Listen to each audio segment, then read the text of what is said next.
Hello guys, welcome to my another new video. তো আগের ভিডিওতে তো তোমরা দেখেছিলে আমি কিভাবে রেডি হয়েছিলাম। তো আজকে নিয়ে চলে এসেছি এর পরের পার্টটা। স্কুলে গিয়ে খুব একটা ভিডিও করা না হলেও কিছু কিছু ছোট ছোট ক্লিপ আমি নিয়েছি। বেশ কিছু কাজের দায়িত্ব সেদিন আমাদের উপর দেওয়া হয়েছিল, সেগুলো এক এক করে করছিলাম। আর এখানে রঞ্জনা ম্যাম বোর্ডের মধ্যে একটু ছবি আঁকছিলেন। তারপর আবার প্রিয়াঙ্কা ম্যাম রঞ্জনা ম্যামকে লিপস্টিক পরিয়ে দিল, কারণ রঞ্জনা ম্যাম বাড়ি থেকে একটু সেজে আসেননি। হ্যাঁ, ওরা আমার ব্যাচমেট, তাও আমি ম্যাম বলছি কারণ স্কুল টাইমটাতে আমরা সবাই সবার ম্যাম হয়ে যাই। এরপর বাচ্চাদের মেমেন্টোগুলো রেডি করে দেওয়ার পর আমাদের সঙ্গীত পরিবেশনের সময় চলে এসেছিল। সেদিন আমরা সমস্ত ট্রেনিরা মিলে দুটো গান করেছিলাম।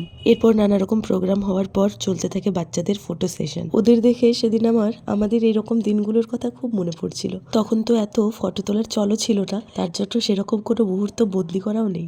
যাই হোক, এই দিনটা তো ওদের কাছে একটা বিরাট বড় দিন। তো প্রোগ্রাম কমপ্লিট হওয়ার পর সেদিন স্কুলেই ছিল খাওয়া দাওয়া। তারপর স্কুল থেকে বেরিয়ে আমি চলে যাই আসানসোল পুস্তকালয়ে। ওখানে মায়ের স্কুলের বেশ কিছু বইয়ের অর্ডার দেওয়া ছিল, আর সেদিনই ওই বইগুলোর ডেলিভারি ডেট ছিল, তাই ওইগুলো আনতে চলে গেছিলাম।